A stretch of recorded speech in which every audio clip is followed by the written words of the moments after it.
أعوذ بالله من الشيطان الرجيم بسم الله الرحمن الرحيم الحمد لله رب العالمين وبه نستعين على أمور الدنيا والدين والصلاة والسلام على أشرف الأنبياء والمرسلين وعلى آله وصحبه أجمعين أما بعد يا حي يا قيوم برحمتك أستغيث أصلح لي شأني كله ولا تكلني إلى نفسي طرفة عين لا إله إلا أنت سبحانك إني كنت من الظالمين. Assalamualaikum warahmatullahi wabarakatuh.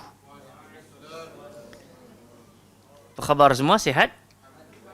Alhamdulillah, thumma alhamdulillah. Kita bersyukur kepada Allah Subhanahu wa taala dengan limpah inayah, pertolongan serta hidayah petunjuk yang Allah kurnia bekal buat kita malam hari penuh barakah dapat sama-sama kita berhimpun di dalam Dewan Baitul Salam ini untuk kita berjalan di atas sebuah jalan ketaatan. Itulah dia ilmu untuk mempelajari kalamullah dan firman-firmannya. Moga-moga kesungguhan kesanggupan ini Allah Ta'ala kurnia buat kita kebaikan dunia dan akhirat, dan dengannya kita dimasukkan ke dalam Jannatul Firdausil A'la. Amin ya rabbal alamin. Alhamdulillah, setelah lama tak bertemu dengan abang dan akak kita balik daripada haji, maka kita suka berdoa bagaimana Nabi sallallahu alaihi wasallam ajarkan dengan ungkapan hajjan mabrura wa sa'yan mashkura wa dhanban maghfura. Amin ya rabbal alamin. Semoga mendapat haji yang mabrur, dosa-dosa diampuni dan mampu mendapatkan sa'i dalam keadaan bersyukur kepada Allah Subhanahu wa taala. Taib, jadi insya-Allah kita tanpa buang masa, kita terus kepada buku tajwid kita yang hari ini kita akan sambung pada muka surat 95.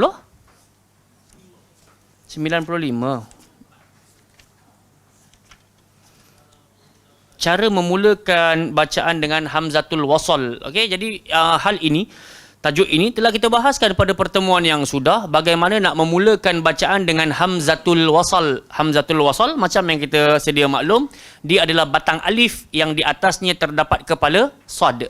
Jadi maka dengan itu dipanggil hamzatul wasal, digunakan untuk menyambung daripada satu perkataan kepada perkataan yang lain. Jadi hari ini kita akan sambung pada yang keempat. Betul? Baik, yang keempat. Boleh buka buku masing-masing. Kalau buku saya ni muka surat 96 lah. Yang cetakan lama ke cetakan baru ke, saya tak pasti muka surat berapa. Jika huruf yang ketiga pada kata kerja berbaris di hadapan yang lazim, maka ia diberi tanda bacaan baris depan. Jadi mudah tengok pada hamzatul wasal. Cuba tengok huruf yang ketiga. Jadi ke huruf yang ketiga baris atas ataupun baris bawah, mesti dia baris bawah. Kalau huruf ketiga berbaris depan macam poin yang nombor 4 ini, maka kita pun memulakan hamzatul wasal dengan baris depan. Maka dia diberi tanda bacaan baris hadapan. Contohnya, kita sebut yang hujung sekali dulu. Uqtulu, uqtulu, ud'u, unzur. Tapi kalau kita baca dalam Al-Quran, bacaan bertajwid, kita kena dengunglah. Unzur, u'fu. Okey, dekat perkataan u'tumina ini, maka dia kena jadi mad badal. Tak boleh kita nak baca u'tumina, kita kena baca u'tumina. Ingat lagi tak kenapa dia dibadalkan? Sebab bila dua hamzah bertemu, satu hidup, satu mati, maka dia akan dibadalkan. Jelas? So tak payah nak baca u'tumina, kita kena baca macam mana? U'tumina.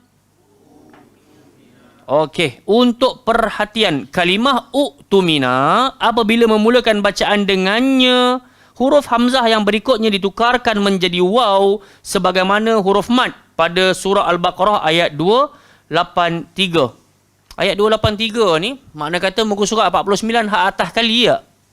Betul tak? Kita tengok sikit. Buka surat 50, tengok surat sebelah dia. Betul. 283 ayat atas sekali surah Al-Baqarah. Cuba kita buka sama-sama, kita inilah try tengok. Jumpa tak? Muka surat 49 ayat atas sekali. Kak Syah jumpa? Alhamdulillah. Okey, kalau kita baca ayat atas sekali tu, wa in kuntum ala safarin wa lam tajidu katiban farihanum maqbudah فَإِنْ أَمِنَ بَعْضُكُمْ بَعْضًا فَلْيُؤَدِّ الَّذِي تُؤْمِنَ. Jumpa? Jumpa tak? Baris kedua tu. فَلْيُؤَدِّ الَّذِي u'tumina. Jadi kalau kita nak memulakan bacaan daripada u'tumina, kita kena baca u'tumina. Tapi biasanya kita tak akan start daripada situ. Kita akan start daripada fal, maka tunaikanlah. Okey. Fal yu'addil ladzi tumina amanatah. Dekat sini kalau dia sambung, maka dia jadi ladzi. Boleh faham tak?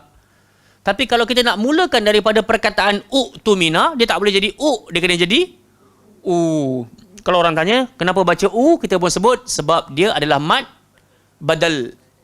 Mad badal. Macam yang kita tengok yang biasanya perkataan amanu asalnya adalah amanu.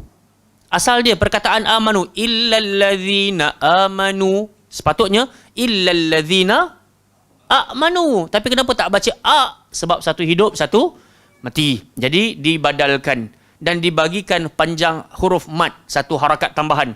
Amanu. So kita baca 2 harakat lah. Boleh? Jumpa tak? Baik, barakallahu fikum. Itu sajalah. Kecuali pada 5 kalimah, tengok balik buku tajuk kita.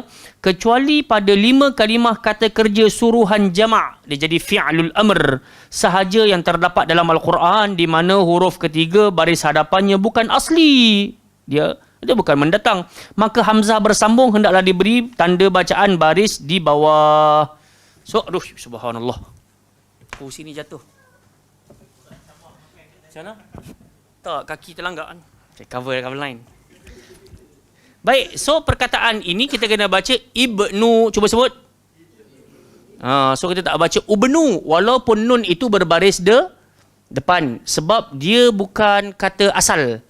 Anda kena belajar bahasa Arab lah. Ibnu ni dia fi'lul amr. Fi'lul amr ni kata kerja. Boleh tak? So bila kata kerja ni, dia ibna sebenarnya kan. So dia jadi ibnu kalau ramai. Sama juga imdu, iqdu, imshu, itu yang keempat tu. Boleh cuba sebut sama-sama. Ibnu, imdu, iqdu, itu. Kenapa tak baca Pasal mad badal. Bila mad badal berbaris bawah, kita pun baca dia itu. Sebut. Dan terakhir imshu. Tengok dekat bawah tu dia kata, untuk perhatian kalimah itu, jika memulakan bacaan dengannya, huruf hamzah yang berikutnya ditukarkan menjadi ya. Sebab tu kita baca itu. Kita tak baca itu. Okey? Sebagai huruf mad dan kalimah-kalimah yang sama dengannya seperti itu ni. Cuba sebut. Itina. Itu. Itia. Iti. Okey, jadi 5 kalimah ini dia ada kat dalam Quran. Once kita nak memulakan bacaan dengannya, maka kita bariskan dengan baris bawah. So ada 5 kalimah lah dekat atas ni kita nak kena hafal. Kalau nak mulakan baris dengan hamzatul wasal ni, tak bolehlah baca umshu, kena baca imshu. So atas dia pula iqdu. Kan kita biasa dengar kalau kita pergi Mekah kan, pergi buat umrah ke buat haji ke, akak mesti biasa dengar polis tu akan sebut imshi ya haj, imshi. Apa maksud imshi? Jalan. Bukan berambut. Berambut itlaq barrah. So imshi jalan, bagi laluan. So imshi tu dia guna untuk seorang. So bila imshu, tariq tu jalan. Tariq ya haj, maksudnya macam tu sama juga. Tapi penggunaannya lebih tepat imshu lah. Bagi laluan. Kan? Tariq ya haj tu maksudnya jalan. Lebih kurang lah. Maksudnya disuruh kita bagi lorong lah. Kan? Okey. Jelas? Untuk memastikan huruf yang ketiga itu baris hadapannya bukan asli mendatang adalah dengan cara kita menyebut kalimah-kalimah tersebut dengan kata kerja suruhan, mufrad, tunggal ataupun musanna. Contoh dia, kita tengok perkataan mufrad. Ibni, cuba sebut. Kalau musanna, ibniya. Yang jamak dia ibnu. Contohlah saya kata suruh buat bangunan kan. Ibni bina'a. Maksudnya saya cakap kat Abun seorang-seorang je. Tolong adakan satu bangunan. Kalau saya suruh dengan Syarul sekali, saya kata ibniya binaan. Tolong buat. Kamu berdua tolong buat bangunan. Kalau ramai-ramai ada 4 orang kat sana, saya pun sebut Ibnu. Ini dalam belajar bahasa Arab. Syekh Izzat kita boleh ajar lah. Kan? Masya Allah, tabarakallah. Sama juga kat bawah ni kita tengok tadi. Imshi. Kalau ada seorang je kat depan kita, dia berdiri tegak aja ganggu laluan, kita cakap dekat dia, imshi, imshi. Bukan halau. So, minta dia bagi laluan. Imshi. Kalau dua orang kat depan kita kacau, sedang cik-cik, borak-borak kat depan kita, kita nak lalu, dia buat hal, dia kacau, kita sebut imshia. Kan? Tapi kalau itu bahasa baku lah, orang Arab tak guna lah kot. Dia sebut apa? Roh. Roh ya haj, roh guddam, pergi depan, kan? Roh yasar, pergi kiri, roh yamin, pergi kanan. So dia pakai roh tu, pergilah. So dia kata ganti asal dia adalah imshi. So kalau dua orang imshia, kalau ramai imshu. Bagus belajar bahasa Arab pula malam ni kita. Kan? So kita boleh tahu untuk seorang, untuk dua dan juga untuk tiga. Sebab itu bahasa Arab ni betul lah kalau orang kata dia susah. Pasal kita nak kena hafal kaedah. Untuk seorang, untuk dua lain, untuk ramai, beza pula. Kan? Yang ketiga, sebut-sebut sama-sama, iqdi, iqdiya, iqdu. So macam itulah, maksudnya tunaikanlah seorang, tunaikanlah dua orang. Kalian semua yang akhir, tunaikan. Jika kita tak dapat memastikan tanda bacaannya, maka ada baiknya bacaan disambung dengan huruf sebelumnya. So lagi baiklah. Lagi baik kalau kita tak tahu macam mana aku nak start dekat kalimah ni. Perkataan ni aku nak mula macam mana. Aka, ika, uqa. Kan? Jadi lebih baik kita tarik daripada kalimah sebelum dia tu, kita terus sambung terus. Lagi tak kacau lah. So kita pun dengan yakin boleh sambung. Latihan memberi tanda bacaan pada hamzah bersambung. So yang pertama tu nak baca macam mana? As ke, is ke, us? Kenapa kita baca is? Pasal tengok baris yang ketiga berbaris atas. Kita pun sebutlah sama-sama. Islauha. Hamzah bersambung diberi tanda bacaan baris di bawah kerana huruf yang ketiga lam berbaris atas. Kita dah kata dah itu hari, kalau huruf yang ketiga baris atas ataupun bawah, hamzah wasal mesti baris bawah. Itu dia punya kaedah matematik dia. Yang saya selalu sebut tajwid dengan matematik ni memang adik-beradik rapat dan formula nak kena hafal. Kalau tak hafal, memang kita akan bedai ya. Is, kita pergi baca us ataupun as. Tak betul. Baik, yang kedua, macam mana nak baca tu? Ad ke ud? Id. Ittabi'u. Kenapa kita baca ittabi'u? Kerana dah terbiasa, Masya Allah. So, kita tengok huruf yang ketiga, ta berbaris atas. Okey, yang ketiga?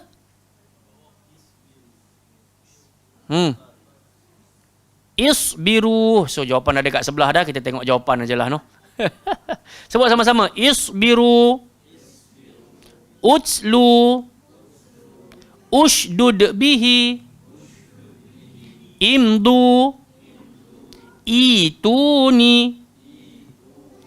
Idzalli. Utumina. Boleh?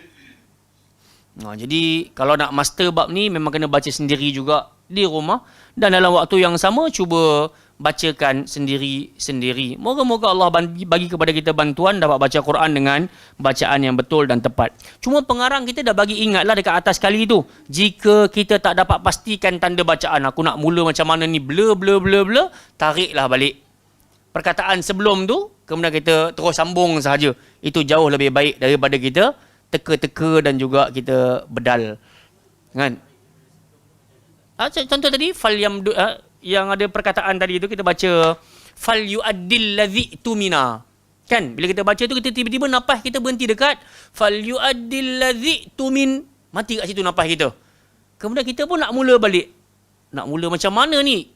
Itumina ke, utumina ke, atimina ke, kita pun tak tahu.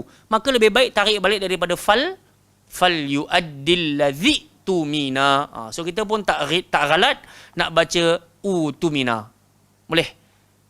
Tapi kalau dah tahu kaedah tak jadi masalah lah. Tapi still pada kita tak cantik lah sambung daripada utumina tu. Betul tak? Lebih baik kita sempurnakan maksud dia. Fal yu'addil ladzi tumina. Hendaklah yang boleh dipercayai itu menunaikan amanah hutangnya dan hendaklah dia bertakwa kepada Allah. Wal yattaqillah rabbah. Baik. Jadi kita berhenti dekat sini insya-Allah untuk kita punya ilmu tajwid. Dan insya-Allah minggu hadapan kita sambung pada muka surat 98 istilah tanda bacaan Al-Quran Rasam Uthmani. Jadi baki waktu yang ada ni kita baca Al-Quranul Karim. Hari ini kita akan sambung pada ayat yang ke 192. Muka surat 75. Bismillah. Alhamdulillah. Bismillah. Alhamdulillah. Bismillah. Betul tak? Baik, bacalah Al-Quran ini dengan hati, jangan baca dengan nafsu, tenang-tenang dalam pembacaan dan sebutan. Boleh buka muka surat 75. Ikut saya baca bersama-sama. A'udzu billahi minasy syaithanir rajim.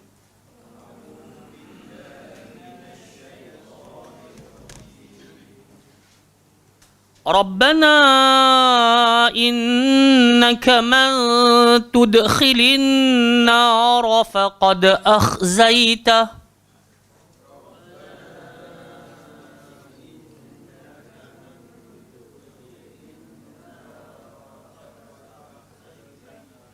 wa ma lidh-dhalimin min ansar.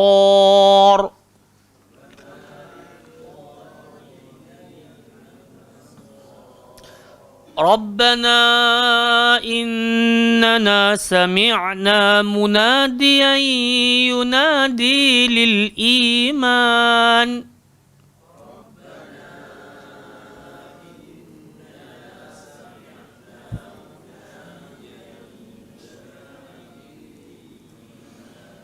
ينادي للإيمان أن آمنوا بربكم فآمنا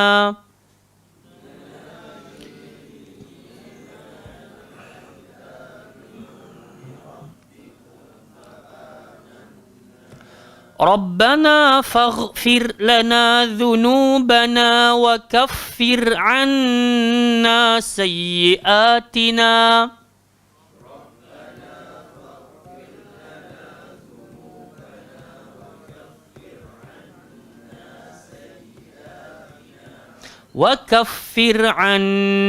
سيئاتنا وتوفنا مع الأبرار.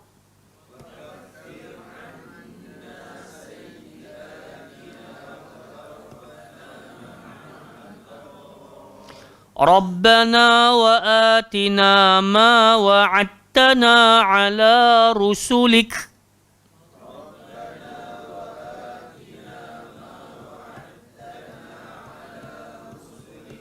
ولا تخزنا يوم القيامة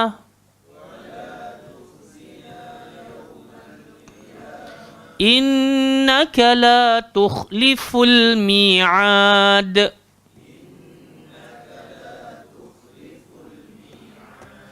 Orang pertama baca ayat 192, 193. Orang kedua baca 193, 194. Bun, mula dulu insyaAllah.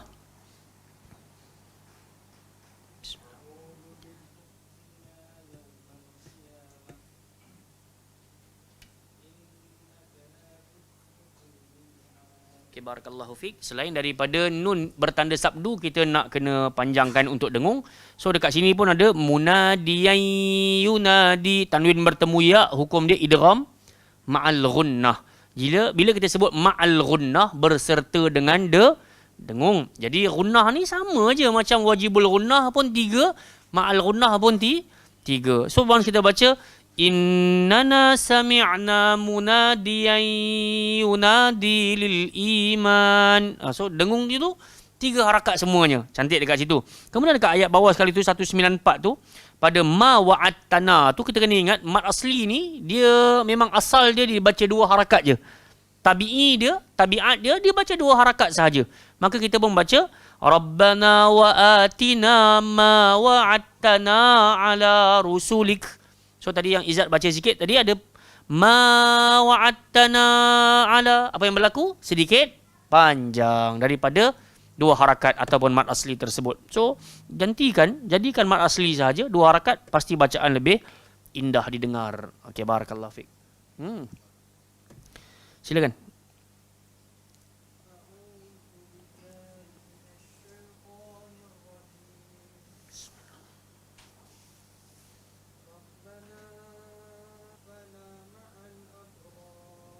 Baik, barakallahu fikum. Cuma berhati-hati pada ayat 192 tu pada perkataan faqad. Faqad. Faqad. Huruf qaf, huruf tebal. Huruf fa, huruf nipis. Jadi jangan kerana kegemukan dan ketebalan qaf, huruf fa pun terikut tebal. Seramai orang tak sedar, dia senang jadi faqad. Faqad. Fa, faqad. Dia tak perasan. Sepatutnya bunyinya adalah fa. Fa, faqa, faqa, faqad. So dia bukan bunyi faqad, faqad, bukan. Fa. Faqad akhzaitah. So ana harap tadi itu hanya ketergelinciran mata sahaja. So jangan dilazimi pada perkataan akhzaitah menjadi akhzainah. Kan? Sebab dia boleh bawa kepada kufur, kepada syirik kalau kita melazimi akhzainah. So akhzaitah maksud dia orang-orang yang telah engkau hinakan. So kalau kita kata akhzainah, kita telah hinakan. Macam kita dengan Allah ni sama tara. So itu kita kata harap-harap ketergelinciran yang tak disengajakan. Kadang-kadang orang nak hina agama ni macam-macam kan bentuk dia kan. Dia tak semestinya baca tukar kalimah. Kadang-kadang dia saja tukar huruf sahaja pun. Boleh menyebabkan maksudnya menjadi sangat dahsyat. Ada orang baca siratal ladzina an'amtu alaihim. Jalan orang-orang aku. Jalan orang-orang yang aku bagi nikmat. Betul ke tak betul ayat tu? Tak boleh lah. Dia mesti siratal ladzina an'am. Tak boleh an'am tu. Walaupun dia kata, alah ustaz, ta dengan tu berkira apa? Sikit aja pun. Tak, impak dia besar. Sebab yang bagi nikmat, Allah, bukan kita. Okey. Syekh.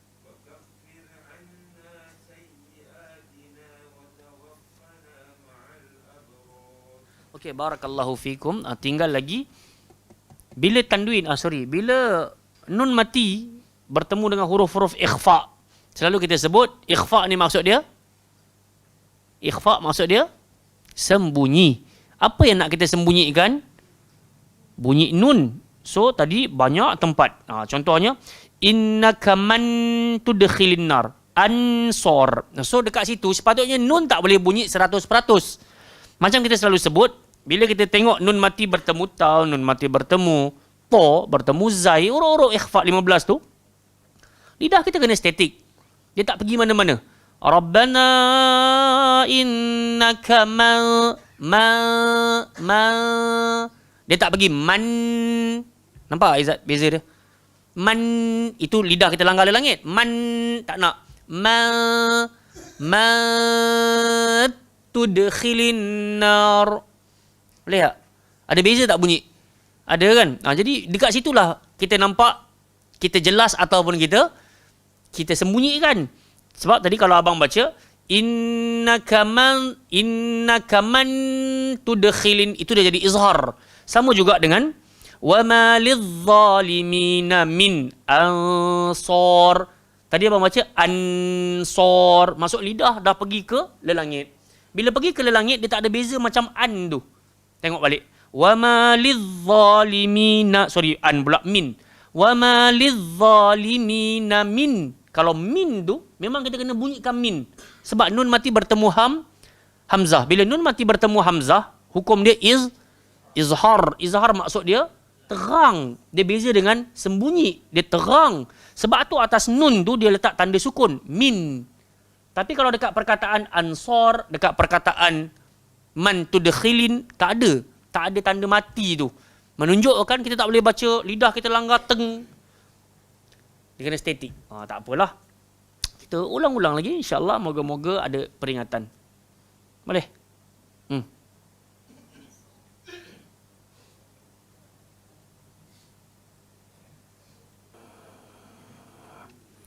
Baik, barakallahu fiqh. Bacaan lancar, bagus. Suara pun bagus. Tinggal lagi pada nun yang kita panggil apa? Wajibul gunnah tu kan. Ataupun mana-mana dengung. Kalau kita dapat panjangkan lebih sedikit, pasti lebih menarik. Sebab bentuk bacaan tadi tu saya boleh kira sepatutnya dengung tu kena lebih sedikit. Sebab sesuai dengan lagu tu. So bila terkurang sikit, macam kurang padanya dengung tu sahajalah. Dan kurang dengung tak menyebabkan batal salat, kurang dengung tak menyebabkan berdosa. Tapi still dipanggil lahan khafi, kesalahan tersembunyi. Jadi dekat situ kita datang ke kelas ini, kita cuba nak touch-up. Kat sini panjang sikit, kat sini pendek sikit. Begitulah seterusnya. Baik, berbaki 5 minit ini, saya baca apa yang kita bacakan pada malam hari ini dan kita ambil manfaat sekitar 5 minit berbaki ini. A'udzubillahi minasyaitonirrajim.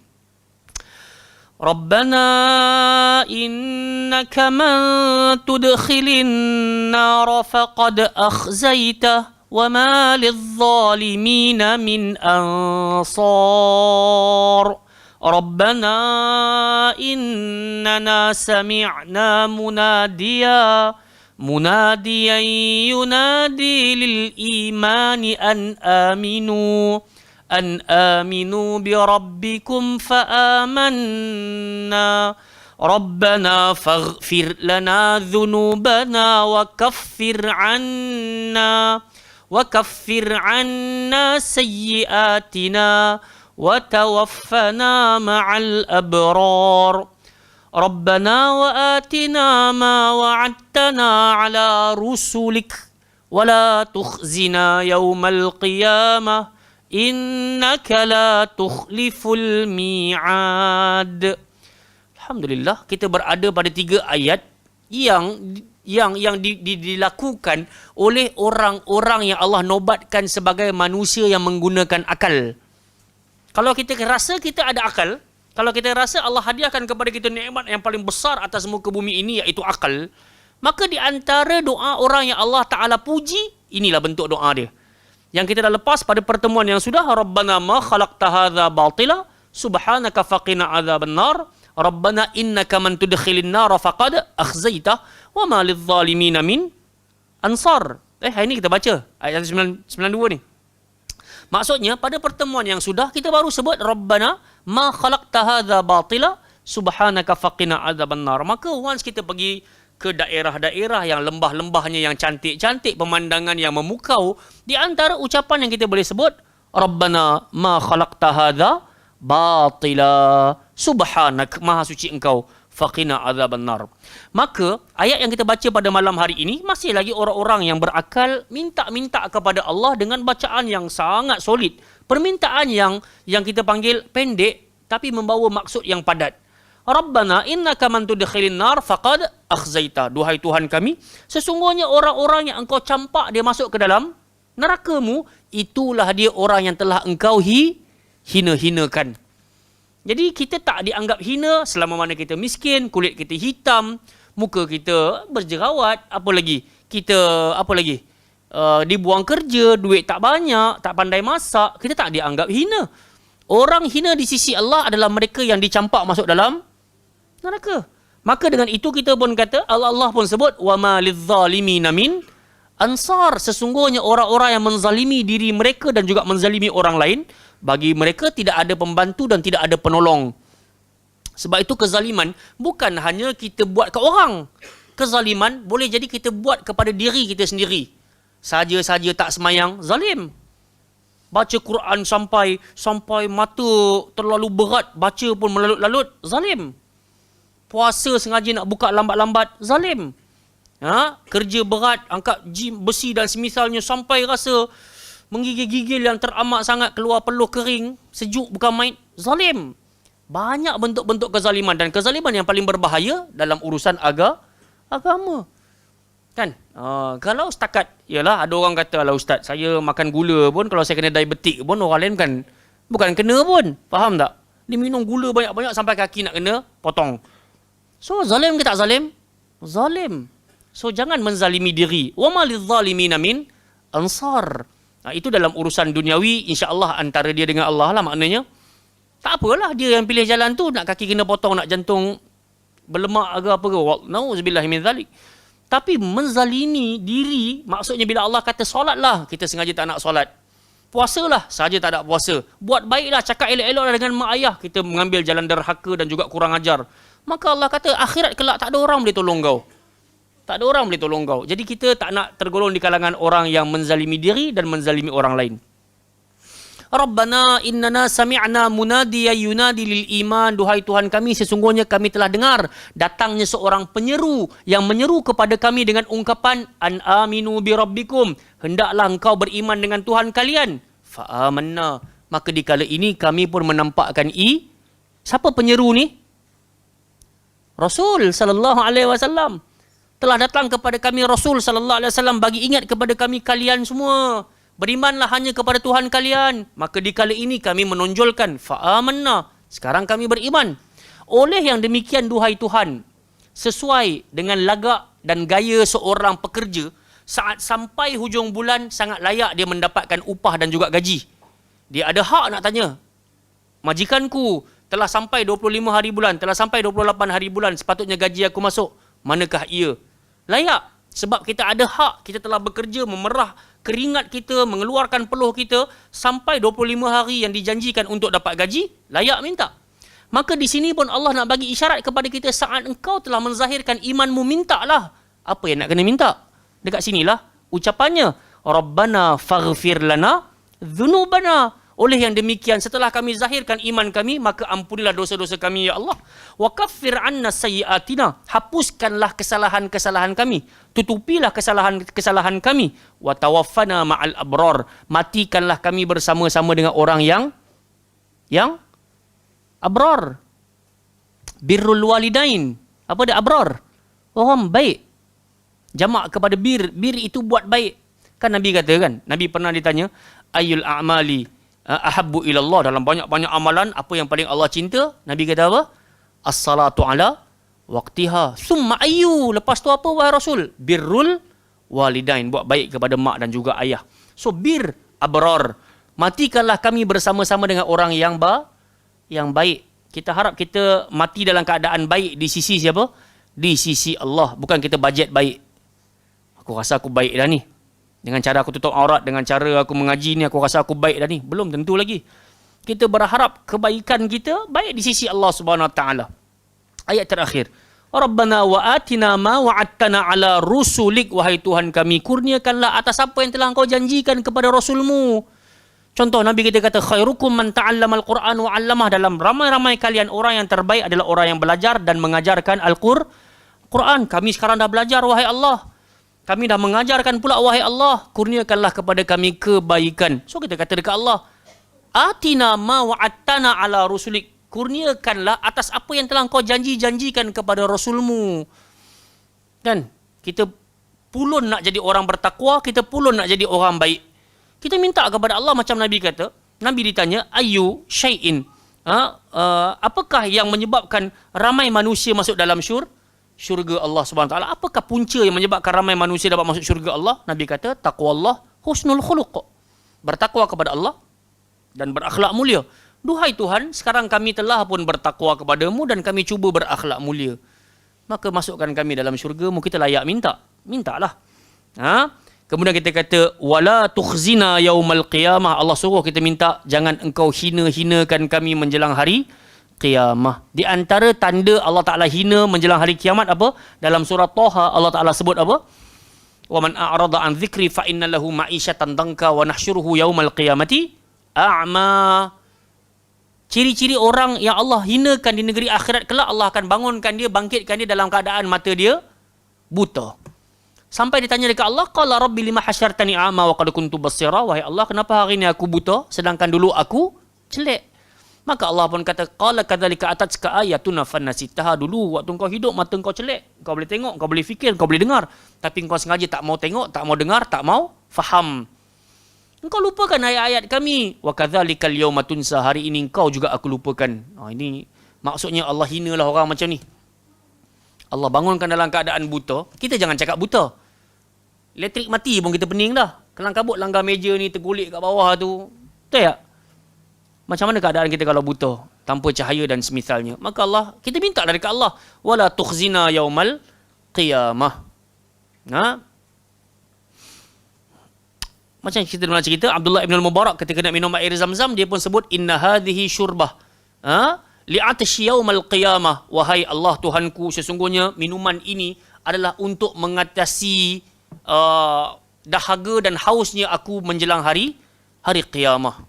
Jadi ini di antara doa-doa orang yang berfikir jauh. Ketika mana dia minum air Zam-Zam, kan Nabi kata ma'u Zam-Zam lima syuribalah. Air Zam-Zam akan dikembalikan manfaatnya kepada orang yang berdoa saat meminumnya.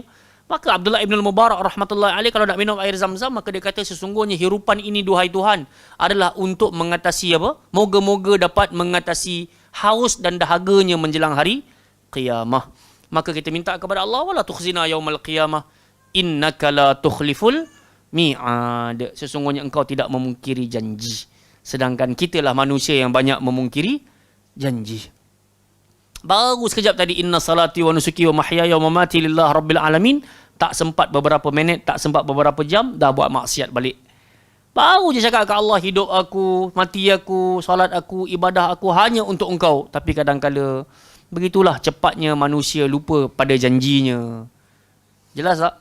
Allah Ta'ala a'lam. Yang baik datang pada Allah Ta'ala. Yang lemah datang daripada diri saya dalam menyampaikan. Ayuh kita berhenti untuk solat fardu isyak berjamaah, dan minggu hadapan kita sambung pada muka surat terakhir, muka surat 76 dalam surah Ali Imran. Subhanakallahumma wa bihamdika, asyhadu an la ilaha illa anta astaghfiruka wa atubu ilaik. Assalamualaikum warahmatullahi wabarakatuh.